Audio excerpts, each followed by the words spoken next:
Bonjour à tous et je suis honoré d'être invité à participer à ces discussions. Ma première visite en Belgique remonte à la fin des années 1970 et je travaillais avec une équipe à Verviers, parmi les Nord-Africains. Donc je m'en souviens encore aujourd'hui. Ces trois entretiens portent sur trois questions. Et la première pose la question de savoir ce que nous essayons de faire dans le réseau Mahaba, dans laquelle il y a quelque chose qui est commun au réseau à travers l'Europe et dans d'autres parties du monde, le réseau Mahaba. Ma réponse simple est que nous essayons de réaliser un ministère chrétien parmi les musulmans. Et il y a une discussion. Il y a souvent des désaccords sur la signification du mot christique ou chrétien.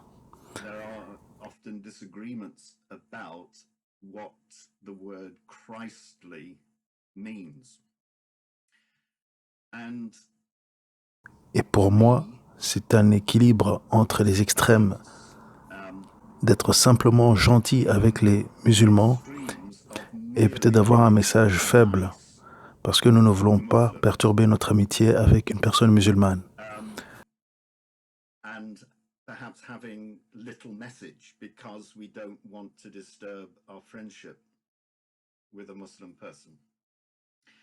Donc à une extrémité, simplement être gentil et à l'autre extrémité, être agressif.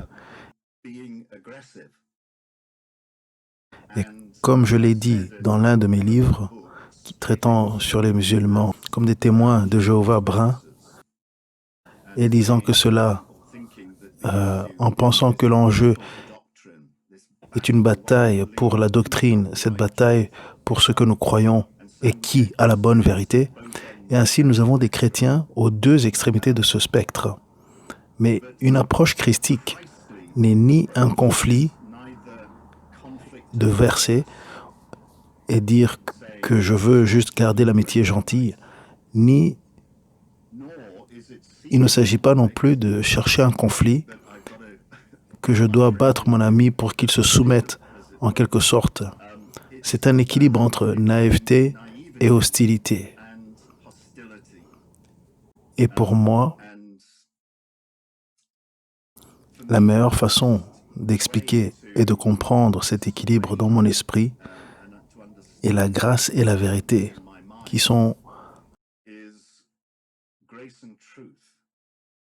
qui nous mettent les pieds à terre, comme dans l'évangile de Jean, dans la personne de Jésus. Et donc, en bref, pour moi, le ministère chrétien ou le ministère christique parmi les musulmans est une fusion de grâce et de vérité. Une attitude gracieuse avec grâce et fidélité à la vérité dans notre action. Donc une attitude gracieuse, une action fidèle. Grâce et vérité en équilibre. Et un théologien et ministre britannique très respecté, John Stock, avait l'habitude de dire que la vérité doit être adoucie par l'amour, c'est-à-dire la grâce. Et que l'amour doit être renforcé par la vérité. Nous obtenons donc cette fusion nécessaire. Les deux ne devraient pas être séparés. Et donc, pour ceux de toutes les nations qui font partie du réseau Mahaba, il s'agit de mettre en œuvre la grande commission de Christ d'une manière christique, d'une manière chrétienne. Et j'ai eu plus d'une conversation avec des chrétiens qui sont vraiment sincères vraiment très motivés et passionnés, mais qui font en fait plus de mal que de bien en rebutant les musulmans par leur comportement agressif et ainsi de suite. Nous devons donc aborder la grande commission d'une manière christique ou d'une manière chrétienne.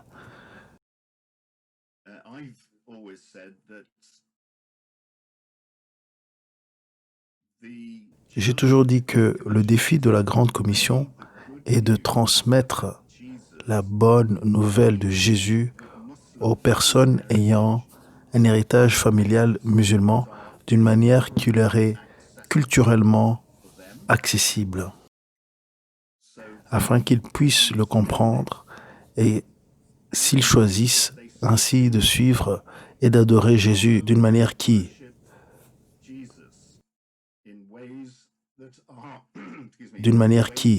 est appropriée pour eux.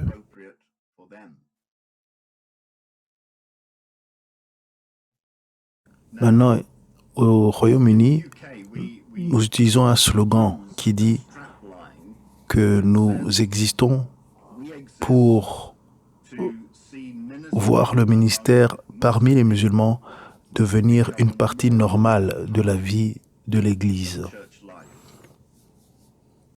Encore une fois, je dirais que nous existons pour voir le ministère parmi les musulmans devenir une partie normale de la vie de l'Église.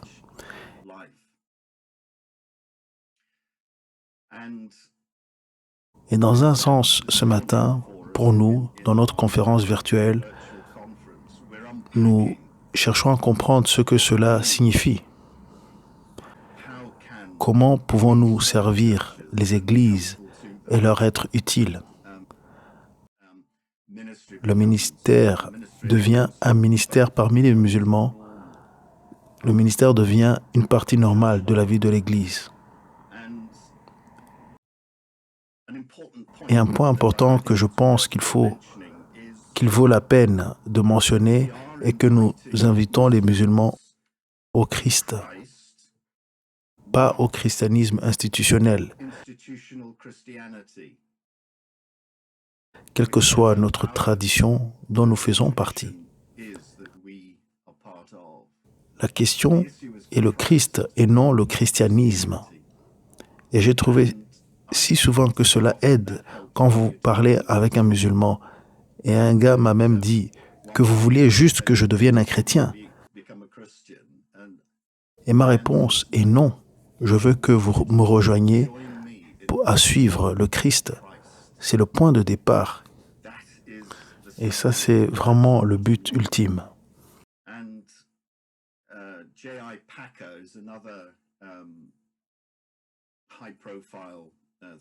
Et J.I. Packer, qui est aussi un autre penseur écrivain théologique de haut niveau, il nous aide en disant que l'essence du christianisme n'est pas principalement dans la croyance ni dans les modèles de comportement, mais dans la réalité de la communion personnelle ici et maintenant avec le fondateur du christianisme, Jésus-Christ.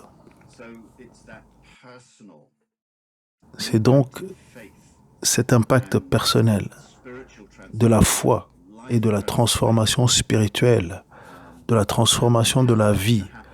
Et pour aider que cela arrive, nous devons nous étirer pour entrer dans le monde et les cœurs et les besoins et la pensée d'une personne musulmane pour la servir avec l'Évangile. Et pour moi, le modèle le plus grand, c'est l'exemple de Jésus. Le modèle le plus grand, l'exemple que Jésus aimait utiliser était parmi les Samaritains. Et moi, je pense que mon évangile préféré est l'évangile de Jean. Donc, si vous êtes autorisé à en avoir un, je dois dire que c'est le mien. Et l'évangile de Jean est une série de conversations, si vous avez déjà remarqué cela. Et certains d'entre eux impliquaient des immigrants samaritains. Et pour Jésus, dans la Palestine de son temps, les Samaritains étaient la plus grande communauté d'immigrants installés, qui étaient là depuis des siècles probablement.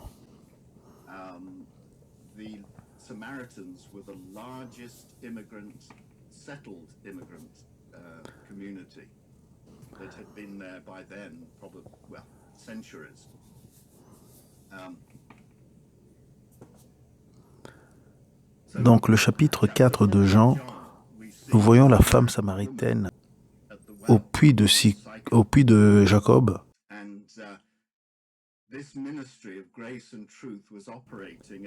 Et ce ministère de la grâce et de la vérité fonctionnait.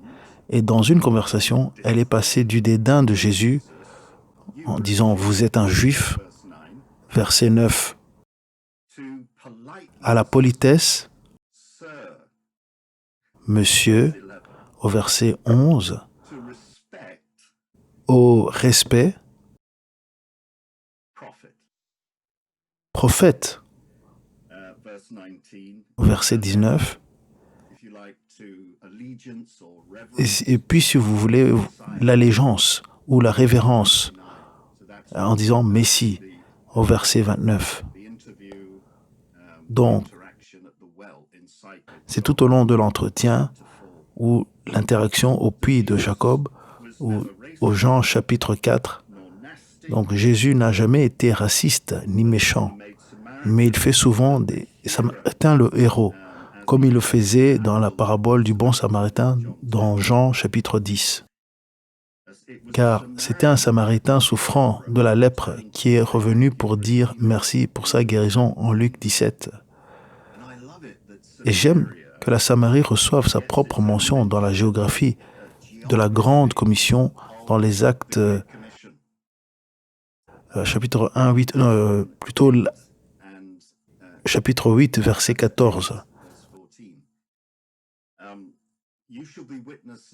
Tu seras témoin à Jérusalem, donc localement, en Judée, c'est-à-dire au niveau régional, national si vous voulez.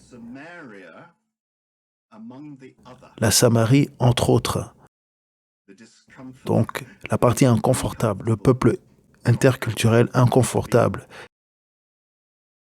et jusqu'aux extrémités de la terre dans le monde. Donc, Jérusalem, localement, Judée, régionalement, national,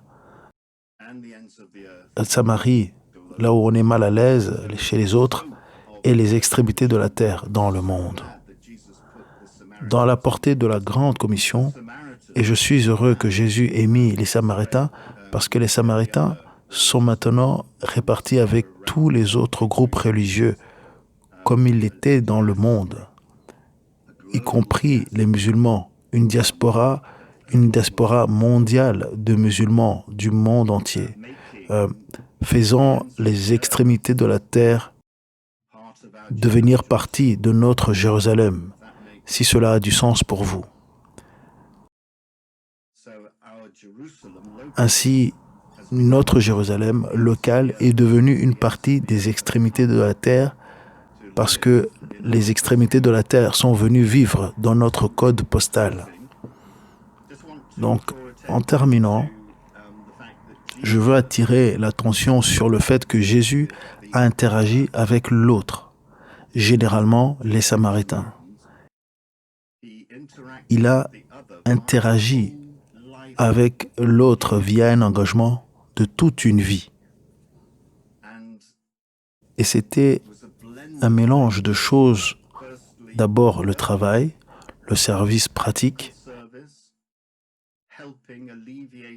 aidant à soulager ponctuellement des besoins ressentis, qui est un acte d'amour, de grâce, une rencontre de grâce. Ensuite, alors travailler, ensuite l'émerveillement, la guérison, la délivrance du démoniaque, des démonisés.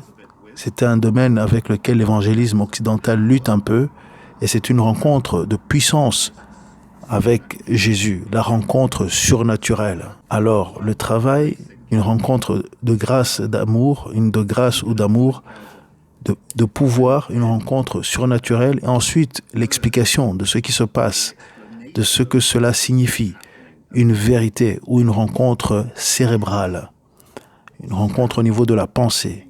Ainsi, l'amour, la puissance et la vérité ont tous coulé à travers le ministère de Jésus. Et c'est une étude biblique très riche à faire si vous voulez suivre cela. Alors laissez-moi conclure avec Paul qui résume la puissance, l'amour et la vérité en 2 Timothée chapitre 1 verset 7, là où Paul dit que Dieu ne nous a pas donné un esprit de peur, mais d'amour, de puissance et d'un esprit saint. Donc, dans le domaine de la rencontre de vérité. C'est donc intéressant pour nous, l'équilibre christique de la grâce et la vérité pour l'esprit, l'âme et le corps, ou la pensée, les émotions et le corps, comme beaucoup de gens disent aujourd'hui. Que Dieu vous bénisse. J'espère que vous aurez un bon temps dans votre groupe de discussion.